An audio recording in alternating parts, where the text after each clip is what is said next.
मुर्गी चोर। एक नगर में एक कपड़े का व्यापारी छगन रहता था। वो अपनी माँ के साथ एक बड़े से घर में रहता था। छगन के पास बहुत सी मुर्गियाँ थी। वह उनका बहुत ध्यान रखता था। छगन रोज रात को अपनी मुर्गियों को एक बड़ी सी टोकरी के नीचे रख देता और सुबह उन्हें बाहर निकाल लेता था। आओ आओ मेरी मुर्गियों, आओ सब सो जाओ। छगन ने मुर्गियों को रोज की तरह टोकरी के नीचे कर दिया और सोने चला गया। मानसिंह दूर खड़ा यह सब देख रहा था। अच्छा, तो छगन अपनी मुर्गियों को रात को यहाँ छोड़ के जाता है। क्यों ना आज बिरयानी खाई जाए। मानसिंह ने चुपके से टोकरी के नीचे से एक मुर्गी चुरा ली। ये क्या, आज एक मुर्गी कम क्यों है? कहाँ गई? रात को तो मैंने गिन के ही रखी थी, फिर एक मुर्गी अचानक गायब कैसे हो गई? छगन का एक दोस्त रघु उससे मिलने आया। क्या बात है छगन, तुम इतना उदास क्यों हो? छगन ने उसे सारी बात बताई। रघु, अगर आज रात को ऐसा हुआ तो मैं क्या करूं? छगन, तुम एक काम करो। और रघु ने छगन के कान में एक बात कही। ठीक है। रघु की बात मान उस रात छगन ने अपना कुत्ता मिंटू टोकरी के नीचे रख दिया। रात होते ही मानसिंह फिर से मुर्गी चुराने वहां पहुंचा। आज भी मुर्गियां टोकरी के अंदर है, आज तो चिकन की सब्जी ही खाऊंगा। जैसे ही मानसिंह ने टोकरी के अंदर हाथ डाला, मिंटू ने उसे काट लिया। अरे अरे, ये कुत्ता कहाँ से आया? अरे कोई बचाओ, इसने मुझे काट लिया है। आवाज सुनकर छगन बाहर आया और मानसिंह को देखकर बोला, चोरी करने आए हो, अब करो चोरी। सीख, चोरी करना गलत बात है। बेईमान कसाई। एक गांव में एक आदमी फजल कसाई का काम करता था। उस गांव में वह अकेला ही यह काम करता था। इसी वजह से जब किसी को भी चिकन या मटन चाहिए था, वो फजल की ही दुकान पर आता था। पर फजल बिल्कुल भी ईमानदार नहीं था। वो हमेशा तोल में हेरा फेरी करता था। भाई फजल, जरा 1 किलो चिकन तो देना। हाँ हाँ, क्या बात है मदन भाई, आज बहुत खुश लग रहे हो। आज मैं 12वीं कक्षा में पास हुआ हूँ, इसीलिए माँ चिकन बनाएंगी। जैसे ही मदन का ध्यान बातों में लगा, फजल ने चिकन कम तोलकर फटाफट पैक कर दिया। इसी प्रकार वह सबको कम सामान देता था। वाह, इसे तो पता भी नहीं चला, मैं इसी से खूब पैसे बना लेता हूँ। एक दिन फजल के पास एक सिपाही आया। फजल, मंत्री ने कल सुबह 25 किलो मटन मंगवाया है, ये लो पैसे, और सुबह सबसे पहले उनके घर मटन दे आना। ठीक है, मैं दे आऊँगा। फजल अपनी आदत से मजबूर था। उसने केवल 20 किलो मटन ही तैयार किया और मंत्री के घर दे आया। तुमने फजल से कितना मटन मंगवाया था? जी 25 किलो। तो फिर ये मटन कम कैसे पड़ा? पिछली बार जब मैंने दूसरे गांव से 25 किलो मटन मंगवाया था तब तो ज़्यादा था। इस बार ऐसा क्या हुआ? लगता है बावर्ची ने मटन गायब किया है। बावर्ची को बुलाओ। जी हुजूर, कहिए। क्यों भाई, पिछली बार तो मटन बच गया था, और इस बार क्या हुआ? खाना कम क्यों पड़ा? क्या तुमने मटन गायब कर दिया? नहीं जनाब, मैंने तो सारा मटन बनाया था, जितना भी आया था मैंने बना दिया, मेरा उसमें कोई कसूर नहीं है। तो फिर ये जरूर फजल ने ही किया है, फजल को बुलाओ। और फजल वहाँ आता है। फजल, तुमने मेरे साथ बेईमानी की है, इसकी सज़ा तुम्हें जरूर मिलेगी। नहीं हुजूर, मुझे माफ़ कर दीजिए, मैं दोबारा ऐसा नहीं करूँगा। पर मंत्री ने फजल की एक ना सुनी और राजा को कहकर फजल को जेल में बंद करा दिया। सीख, बेईमानी का घड़ा कभी ना कभी तो फूटता ही है। बाइक चोर।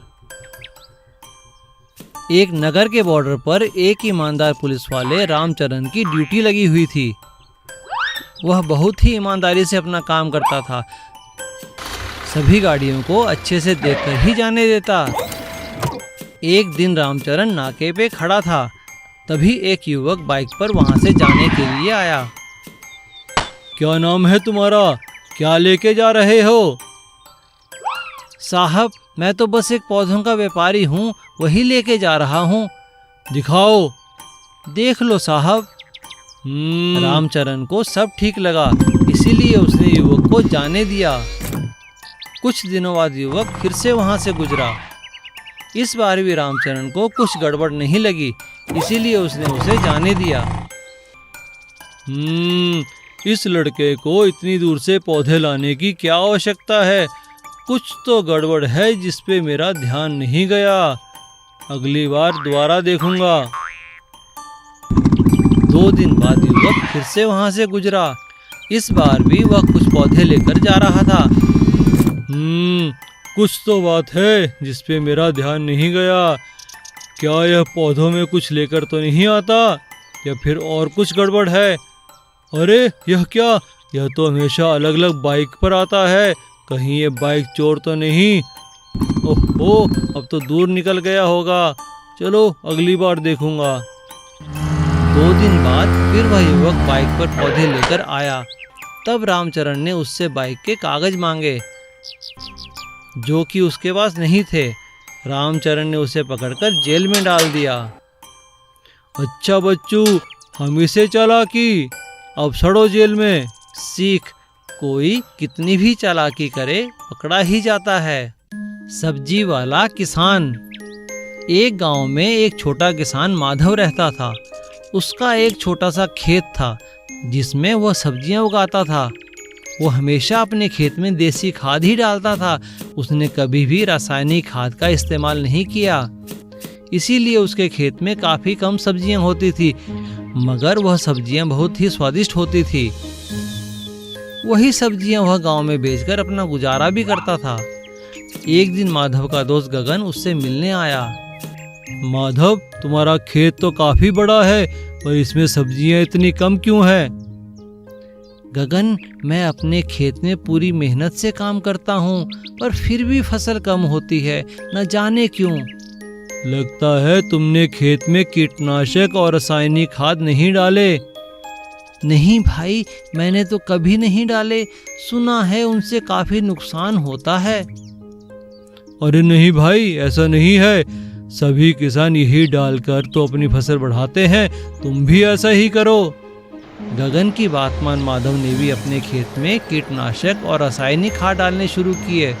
अब उसकी फसल भी अधिक होने लगी और उसका मुनाफा भी बढ़ गया। एक दिन माधव को घर से फोन आया कि उसका बेटा बीमार पड़ गया है। जब वो अस्पताल पहुंचा तो डॉक्टर ने कहा, लगता है तुम्हारे बेटे ने कोई जहरीली चीज खाई है, इसीलिए यह बीमार हुआ है। लेकिन डॉक्टर साहब, मेरा बेटा तो घर का ही बना खाना खाता है और सब्जियां भी अपने ही खेत की हैं। ओहो, अब समझा, यह सब रासायनिक खाद की वजह से हुआ है।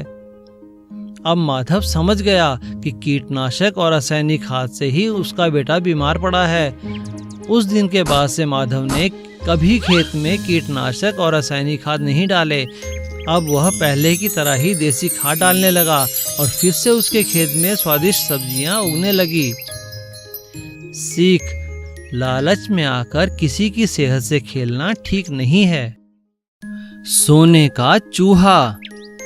एक नगर में मुरारी नाम का एक व्यक्ति काम की तलाश कर रहा था। मुझे आज भी कोई काम नहीं मिला, कोई भी मुझे काम नहीं देता, व्यापार मुझे आता नहीं, क्या करूं? तभी मुरारी ने 2 लोगों की बात सुनी। मंत्री जी, आपके व्यापारिक कौशल से राजा को बहुत फायदा हुआ है। हाँ भाई, यदि समझदारी से काम किया जाए तो एक मरे हुए चूहे से भी व्यापार किया जा सकता है। ये बात सुन मुरारी को जोश आ गया। उसने सोच लिया कि वह व्यापार करेगा। उसने एक पेड़ से कुछ फूल तोड़े और मंदिर के बाहर जाकर उन्हें बेचने लगा। उससे जो पैसे मिले उससे उसने कुछ नींबू और गुड़ खरीदा। फिर उसने शिकंजी बनाकर नगर में बेचना शुरू किया। इस तरह उसने कुछ पैसे इकट्ठे कर लिए और उन पैसों से एक दुकान ली और शिकंजी बेचने का व्यापार शुरू करने लगा। कुछ ही दिनों में उसका व्यापार चल निकला। उसकी शिकंजी की सब तारीफ करते थे। अब उसके पास काम था और पैसा भी था। मंत्री जी ने सही कहा था, मुझे लगता है मुझे उनका धन्यवाद करना चाहिए। उसने एक सोने का चूहा खरीदा और मंत्री जी के पास गया और मंत्री जी से बोला, मंत्री जी, आज आप ही की वजह से मैं कामयाब हो पाया हूँ। मैं आपको अपना गुरु मानता हूँ। कृपया मेरी ये भेंट स्वीकार करें। उस दिन आपने कहा था कि कोई मरे हुए चूहे से भी व्यापार कर सकता है, तो मैंने फूलों का व्यापार शुरू किया और आज मेरी शिकंजी की सबसे बड़ी दुकान है। मुझे खुशी है कि तुमने अपना काम किया और अच्छे से किया। आज से राजा के महल में तुम ही शिकंजी बेचोगे। शुक्रिया मंत्री जी। सीख, मेहनत, लगन और समझदारी से कुछ भी किया जा सकता है। Please subscribe.